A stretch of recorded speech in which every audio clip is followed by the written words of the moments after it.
ఎప్పుడైనా సరే ఏదైనా అకస్మాత్తుగా చూడకూడదు చూసామనుకోండి, ఎలా ఇప్పటికిప్పుడు స్నానం చేయడానికి అవకాశం లేదు, ఎలాగ మరి చాలా దోషభూయిష్టమైన విషయం చూశానే, ఈ పాపం పోవాలంటే అనుకున్నాను అనుకోండి, వెంటనే ఏమిటంటే గరికిని ముట్టుకుంటే చాలు పోతుంది.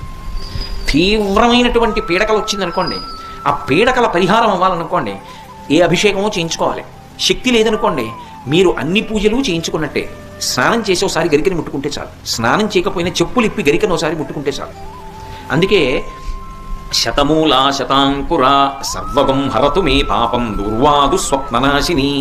ఓ శతమూలా శతాంకురా, నువ్వు అనేకమైన వేర్లతో ముందుకెడుతుంటావు, అటువంటి అంకురా నిన్ను ముట్టుకుంటున్నాను. దీనివల్ల ఏమవుతోంది? సర్వగం హరతు మే పాపం, నా పాపములన్నీ పోతున్నాయి. దుస్వప్ననాశిని, దుస్వప్నములు పీడకల యొక్క ఫలితము పోతోంది. అటువంటి గరిక విఘ్నేశ్వరుడి పాదముల మీద వేసి తీసి కళ్ళకద్దుకుని తల మీద పెట్టుకున్నారనుకోండి, విఘ్నములన్నింటినీ కూడా తీసేస్తాడు.